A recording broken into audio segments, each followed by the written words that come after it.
everybody, and welcome back to the podcast. I'm the host, Sean Boyce. I'd like to welcome my guest to the show today, Foti, who is the founder of GrowthMentor. Hey, Foti, how you doing? And welcome to the show. All good. Thanks for having me, Sean. Yeah, I'm super excited to talk more about GrowthMentor. Before we do that, I think what will be great for our audience to learn a little bit more about you is if you could kind of tell your story, give us the overview, and take us to where you are today. Yeah, for sure. So I graduated university in 2007 with a finance degree, and then jumped straight into my older brother's tech startup, which had just hit product market fit. It was a web hosting company. And I was the first non-engineer hire, right? So I was tasked with marketing and sales and customer success, basically the non-technical components of running the business. And made a lot of mistakes during the process, never had a mentor, kind of self-taught. And that personal journey of having to like wear multiple hats while not really having the confidence to execute sometimes, and the delays sometimes can be much more expensive in the long run than just diving into it, even if you make mistakes. That's sort of what inspired me to create GrowthMentor, which is a platform to help founders and marketers and product managers just be able to chat things through with other people who have been there, done that, right? So I think it's kind of like a therapy for operators that work in tech that want to grow stuff. All right, so that's super high level. A little bit about me, but yeah, where do you want me to take it, Sean, from here? You want me to dive into anything in particular? Definitely. And that overview is great help. So thank you for starting there. Didn't want to make it too long and convoluted. That's okay. I have plenty of questions. I promise I won't run out. We'll run out of time before I run out of things to ask you. So let's see. In terms of where I'd love to kind of go first, it would probably be around who GrowthMentor is for. I mean, the first thing I'll say is just that description you've given is something that I can certainly resonate with. And as it turns out, and I didn't know this, both of us graduated the same year, which is really cool. But, along my journey as well, too, what you are describing in terms of probably some of the problems or challenges that GrowthMentor solves for your target market is plenty that I've experienced as well, too. So got a lot of value for what you do, obviously, because it's something that I've needed as well. But anyway, in terms of where I kind of want to go first is, can you talk perhaps more about like what GrowthMentor is, who it's for, your target market, kind of the ICP, and what that looks like? For sure, for sure. So our ICP is generally founders and marketers for the most part. So 65% of our user base are startup founders, around 25% are marketers, and around 5% or so are PMs.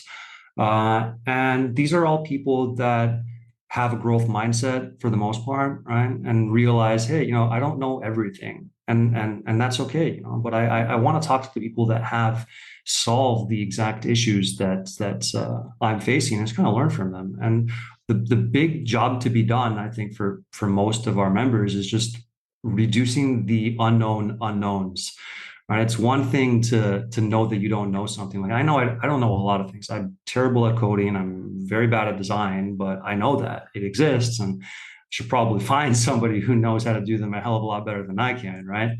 But if you don't know something exists, I mean, that's really where these sort of fatal mistakes can come into play and bite you in the ass, right? So our objective is to help people avoid the mistakes and the failures that are avoidable, because there's certain mistakes and failures you need to make to grow. My favorite analogy here is you go to the gym, and how do you grow muscle? You break it first and then it rebuilds. But you go with the wrong form into the squat rack, you put way too much weight, and you can be out of action indefinitely, right? And I think it's these sort of mistakes which are really unnecessary. And I think that's where mentorship can come into play. Just learning from other people's fuck ups. Sorry for the French, but yeah. Good. That's a good analogy, I think, as well, too, because, and so many of us wind up here, right? Regardless of where we were in our education, background, career, when you are ultimately thrust into the limelight of having to run everything for yourself or figure it out, it becomes painfully obvious the gaps and what you don't know. Right. Can be intimidating, can be exciting, some mix between the two. Right. But for those of us that do take that plunge, it quickly becomes pretty obvious about not what you do know, more importantly, what you don't know. And then that can become overwhelming as well, also, because you're like, there's not like a great manual for this, right? Like there's a bunch Yeah. of books out there, lean startup, et cetera. But they don't all have everything. You need to go find probably like you need a specific tool to do a specific job. And it can just figuring that part of it out can be pretty overwhelming. So I'd Mhm. love to hear you talk a little bit more too about kind of the value proposition for that target market, the value that they get out of it, maybe some of the wins that you've experienced or some of your customers have shared with you in terms of crediting Growth Mentor with helping solve some of these problems and challenges. That'd be really cool to hear about. Yeah. So the value prop, let me frame it into a frame of like what the alternatives are, right? So, and this is very personal to me because it's one of the reasons why I made it. So when it was the year 2012, um, this was a year DigitalOcean really started exploding, right? And we were in the same market, virtual servers we were selling. And I had up until at that point, I had done pretty well with SEO, but it became clear that we needed to diversify into new channels. So I tried to teach myself PPC so I could do Google Ads, my own Google Ads and Facebook ads, because I hired some agencies and freelancers and they did an abysmal job. I knew enough to know what that not refreshing your creatives in 2 months is not a good thing, right? So I read every blog post under the sun about it and took hours and hours of courses, and I realized there was an inverse relationship between my productivity and the amount of content I consumed. Right? It was paralysis analysis. I just read so much. I had all these different conflicting views. Should I go broad match? Should I go super specific? Are skags dead? Like it's so much. And I just wanted to, I had my idea of what I had to do, but then because I had read all these conflicting ideas, it prohibited me from executing sometimes. So that's for me where the real value of talking to somebody. So I'm not even going to mention growth mentor, just talking things through out loud with someone else. Because the moment that you can verbalize your thought process out there, just the fact of verbalizing it, right? Even if you're verbalizing it to a rubber duck, I know you're into product and dev, Sean, so you probably know what rubber ducking is, right? Just line by line, debugging your code. You're talking out loud, so your vocal cords are moving, right? It's a physical thing, and it really helps with problem solving, right? To be able to talk something through, right? And I think that's really the value prop that we offer. It's that ability not just to talk to a rubber duck, but to somebody else who can offer a perspective as well, who's been there and genuinely like wants to help. Because I think that's the differentiation between a mentor and a consultant, right? So a consultant is doing it just for extrinsic motivators, whereas a mentor is intrinsically motivated to help you because it's also a little bit selfish on their part, but it's a good kind of selfishness, right? It feels good to help somebody else out. Maybe it's the ego thing going on because, oh my God, like someone's taking my advice, but whatever it is, I think there's positive externalities. So like, I'm not going to sit here and nitpick about motivations. It's definitely a good thing. But yeah, just being able to focus on that, to index highly on execution, I think is the key, is the fastest way to learn, right? So learning by doing, and it's just a lot easier to execute when you've got a support system, right? And you can say, hey, I'm thinking about executing this campaign. These are the settings, or I'm thinking about hiring this new VP of growth. Should I do it right now? What's your situation, right? So having that support system, so you have to like just rely on reading blog posts and listening to podcasts, as awesome as it is to ingest content via podcast. At the end of the day, everybody's situation is completely unique, right? So like I have my industry, I have my specific situation going on, right? It's so nuanced, right? So the advice that I'm going to give to you is completely different to somebody else based on the context, and that's lost when you're just consuming content. I mean, it's not even there. So that's really the core value prop. It's just getting that personalization that you're not going to get from passively consuming. Yeah, that's excellent example as well. And it's almost, you can think of it, myself personally, I've also invested a ton in mentoring and advisory services and the like, and it's been very beneficial, I would say, for all the reasons that you mentioned. Other elements that I would add to that as well too is like the forest through the trees problem, as it's often described. Like you were just articulating well as you went down the rabbit hole that is SEO or PPC, and you're trying to figure these things out. And someone who may be looking from afar can kind of see it from a different perspective than you can. So having those regular touch points, it's easier for them to help guide you to ultimately get to where you want to go, right? Because you don't necessarily just want to become an expert in that one thing. You want to ultimately achieve that outcome. That is why you set off on that journey to begin with. And then the accountability piece, I think, is a big one as well. That's just having someone who's almost helping hold you accountable to what your goals are that you want to achieve. And the example you gave is great from a balance perspective, isn't like, are you getting too lopsided in one area or the other? Because it's easy for probably people that have personalities like ours to just get hooked into something and then almost kind of get stuck there. So having that help really helps you, enable you make the progress that you need to ultimately get to where you want to go. So I see that being a big part of it as well. Yeah, the way I describe mentorship is like it helps you connect the dots that you didn't even know existed, right? So like many times, like I'll talk to somebody and hey, I need some help with my Facebook ads or my SEO or whatever. And we just zoom back and there's another channel potentially they weren't looking at, or another approach, or a slight little tweak. It's like a chiropractor in a sense. You go, that little snap, and just you see things differently, right? Or the neurons transmit in a more efficient way. So just as an example, you mentioned on the previous question, like what are some success stories? Just yesterday, I got this one from from a mentee. She's like, I jumped on a mentor call and I just quit she was a product manager working in corporate, making a 6-figure salary. And she decided, hey, I really don't want to do this. I want to do my own thing. And she was doing consulting.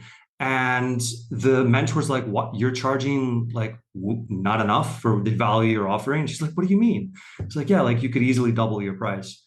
She's like, no, but it's not good. And he's like, no, you're really good. He's like, what? No. She's like, you're really like, and just that one call, like the next day she doubled her rates and she got 3 clients with a double, rate. And then a month later, she doubled the rates again. Right. And she got 4 more clients with a quadrupled rate. Right. So sometimes it just helps with imposter syndrome as well, to talk to somebody that you deem to be like a badass at XYZ topic.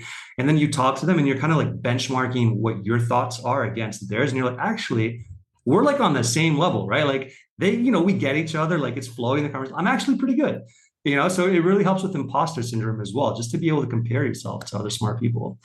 And I find that's actually one of the most like low-key underrated benefits of talking to different people, mentors, is just being able to have an index to compare yourself against and see where you stand. Because so many times, like, we underestimate ourselves and we think, everybody knows that, or what do I know? We're our worst critics, right? If you have somebody else on the other line and you can talk to, generally people are good and nice, and they're going to tell you if you're delusional, or if you're the opposite and you're underestimating yourself. And I find that more often than not, it's the latter. Super well said. A ton of valuable elements in there that we all get stuck in, regardless of how much preparation work we do, experience we have, how many times we've been doing this. It's like the other element where people may be dieting and exercising, they're trying to change their like physique as well too. You're seeing yourself every day, right? As you're going through the motions and blocking and tackling, but then someone you haven't seen in a couple of weeks sees you and it's like, wow, like what a transformation, you know what I mean? But that is not as obvious to you because you've just been grinding at it all day, every day. So that's a great point as well. I'd love to hear you talk a little bit as well too, from a perspective of Growth Mentor's progress. Where are you at the moment, phase wise? What have you accomplished? And then ultimately, I'd love to hear more about too, in terms of like what your plans are for future growth from here. For sure. So we launched in 2018, September, and we're closing in on 5 years of operations. And I'll tell you some stats that are public right now. So we've done around 30,000 sessions on the platform so far. Every month, around 1,200 calls are being booked on Growth Mentor.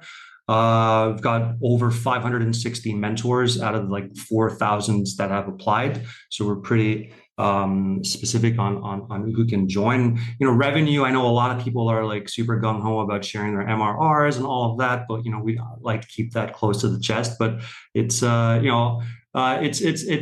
it's enough to avoid the temptation of raising funding from VCs, right? So we're very happily bootstrapped and profitable and growing month over month for the last well, since we started, right? And for us, we've kind of embraced this notion of a lifestyle business. And, I think a lot of people kind of shy away from, like, what do you mean a lifestyle business? Don't you want to get rich? I'm like, well, it's nothing to be ashamed of, right? You want to live your life and style it the way you want, right? So it's a Love lifestyle it. business, and for me, like, my just work-life balance and having, and I laugh internally saying work-life balance because I'm one of the most, like, crazy workaholic people I know, but, like, Yeah. I'm okay with that. It energizes me to work, right? So, like, it's Well said. different strokes for different folks, and yeah, we're in just generally a pretty good place right now. Mm, And yeah, well, in terms of the future plans, mm. just keep doing what we're doing. Love it. There's so many things I want to unpack there, but most importantly is basically the bootstrapped, as I would probably describe it, element to what you've done. And I want to dive into that a little bit further. There's another thing that you mentioned as well, the, like, I call them vanity metrics, but like the obsession on revenue and growth for growth's sake and all this kind of stuff, which I think more often than not, I'm not saying they're unimportant, but they can be a real distraction, especially for Mhm. folks that are trying to take the, like, unicorn mentality approach.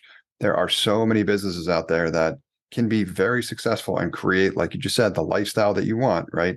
You still have the potential to work as much as you want to, right? I'm just like you, right? I work a ton, but I don't expect that necessarily from my team. I want them to just, like, get the job done that I need them to do. And then besides that, spend their time doing it, whatever they would like, right? And in many of those Yeah, cases for me, that might be work, but I get a lot of enjoyment out of that. So I want them to do what they love as well too. And, like, that should ideally create a great life in addition to having, getting a lot of value and out of the work that you do. But the bootstrapped kind of element, or having the control component, not needing to be beholden to a source of funding from a third party, which hasn't been, in the trenches with you doing all of this work, really truly understanding everything about it. But, instead exercising judgment on, whether or not you get to pass go kind of thing. Like, do you get to continue along this ride or not? That to me has always been a kind of a disadvantageous position to be in. And I hate when entrepreneurs are faced with kind of that conundrum, especially for a lot of folks that are innovating in cool areas and providing a lot of value. I want they're doing the hard work, right? Like, you're doing the hard work, creating a lot of this value, providing a service that people need. And I want that control to be in the hands of the folks that are bringing that value, so to speak.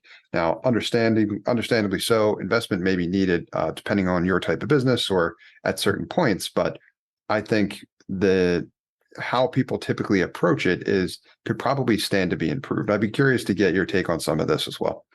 yeah, no, for sure.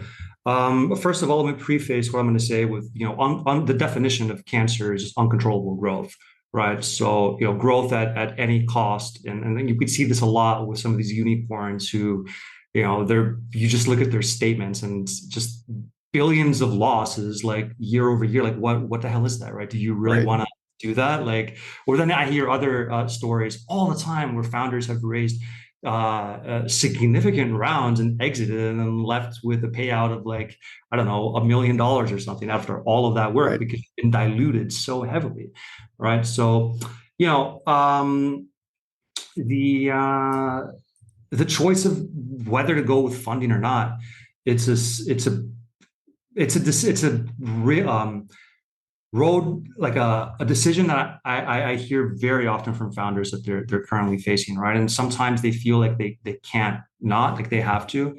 It's just the rite of passage. But there's so many other ways to do it. And for me, one of the most like the ways that I've personally done it is I just upskilled myself in different roles, right? So, like, I would pay $80,000 for a product manager. I'm like, okay, well, why should I like, let me just, read some articles and take some courses and, learn from some mentors as well. And just do it myself, right? There's SEO, like, I run all of the content. I run all my PPC campaigns myself. Like, I do the work of 4 or 5 other people, but I know that at most of these VC funded startups, it's only around 20% of the employees that do most of the work anyway, right? So if I can get myself to that efficiency level where I'm working at the output of your A players at some of these VC funded, I can do the work of an entire department, right? Like my previous company that I worked at, my brother was the founder of that company, that web hosting company. I've seen this firsthand. This guy was a machine, right? So he's the most genius sysadmin I've ever seen. He's doing the work of 10 people, right? And I saw that he was my first original sort of growth mentor, shall we say, right? That I benchmarked myself against. I'm like, if that guy can do all of this work, I can definitely run my Facebook ads as well and the SEO, right? So it's about having that sort of benchmark to compare yourself against and see what's possible. Right, because the human body. You look at the ultra marathon runners, what they're capable of. It's just fascinating where our limits really are. So if you want for me the most efficient, like honest to God truth of how to avoid funding, just learn how to do more jobs yourself, and then you don't have to hire other people. I mean, it's pretty simple. And it's part of the journey too, right? Isn't like if there are things about this journey that completely understandably so. There may be things that are so far removed from your level of skill set that you need help. I get that. But if you don't want to do any of it, maybe the journey, that's a part of the experience, right? Is being able to create your own thing, innovating, figuring some of these things out. And I love to, similar to you, I've taken pretty much a similar approach in that, well, I want to kind of figure out how to do it myself first and then try to make it effective. And if I can make it effective, great. Then I have an option in terms of, do I then want to optimize and make it efficient as well? Or do I want to hire some help, either train someone or bring someone in who has a little bit of expertise, right? And that might depend on what I want to maintain and what I want to delegate or outsource. But I typically don't do that until there's enough where it makes sense to actually bring someone in to fulfill that role. Until then, it would just be an inefficient or just like a poor financial decision. So I love the focus away from what I'd consider to be more distracting vanity metrics. I'm not saying it's unimportant, but like revenue as opposed to profitability, right? Profitability to me, what it really means is like financial freedom, right? If you can build your business to become profitable, now you have additional funds that you can choose to do with whatever you'd like. Reinvest back into the business, share some as distributions, take as salary, whatever you want to do, right? But you have that control. That if you're, like you said, if you're just growth for growth's sake, now you're on a very different path. And yeah, I know there are some companies that have had success with that, but I still, the economics and the accounting and all the kind of stuff that I've studied about what constitutes a relatively healthy, successful business, almost none of that stuff falls into a lot of those fundamentals when I take a look at it. As such, I typically don't recommend it, right? I know some people go for it, but what I'd very much rather see people do is essentially do what you've done with GrowthMentor. Yeah, I mean, there's a site called acquire.com, Andrew Gazdecki, right? And you can go over there and you can list your startup for sale, right? Mostly bootstrap. If you can get your company up to doing $1 million ARR, you could easily get a 5, 6, 7 multiple, right? $7 million, that's life-changing amounts of money, right? And you don't need to raise anything to get, most of the times, you don't really need to raise that much to get to that level of revenue. You'd have to sell it to net 10 mil.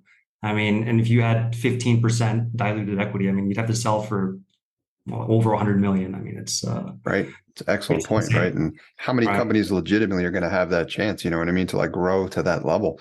And that is really involved. Instead, you have significantly higher odds of creating a smaller business, but having potentially life-changing exit if you keep that operation relatively small. And you don't need to, that's one of the things about like if you take on investment, that changes the game entirely, right? The numbers are just very different. And especially if you've given away the majority, control might be out of your favor as well, too, in terms of like, if you do get a legitimate offer where you would make something that you would take, you may no longer have the ability to actually ultimately accept that. That might be outside your control. And I know we both know people that have been in that position. Many of them change basically strategies moving forward to keep themselves from having been in that in the future as well. No, for sure. And I think that the incentives generally get misaligned between you're working for your investors to a large degree. True. Well said. Foti, thank you so much for being here. This was awesome. I love geeking out about this with you. I'm excited about the progress of Growth Mentor. Obviously, congratulations are in order. And, we want to obviously have you back on the show, talk more about where you're going from here. There's like exciting things right around the corner. So please do keep us posted. In the interim, please let me know, as part of this episode, where can people go to learn more about Growth Mentor, get involved, find out, what's available for them, and then anything else that you might have in terms of if people would ultimately like to reach out to you or get in contact, please let them know what the best way would be to do that. Well, growthmentor.com if you want to check out the website, and to get in contact with me. I'm always available on LinkedIn. You can just reach out to me over there. That's where I'm usually the most active on socials. Awesome. Fantastic. Thank you, Foti. I appreciate you being here, and best of luck from here. We're excited for progress. All right. Thank you so much for having me, Sean. Thanks for listening to this episode of Product Launch. I hope you got value out of it. I like to feature product people on my podcast because that's who I love to help. I'm a product strategist, and I can help you scale your business and grow your profit through a product. If you'd like to learn more about how I can help you, email me at sean@nextstep.io. That's Sean, SEAN, at nextstep, nxtstep.io. Or visit my website at nextstep.io. That's nxtstep.io.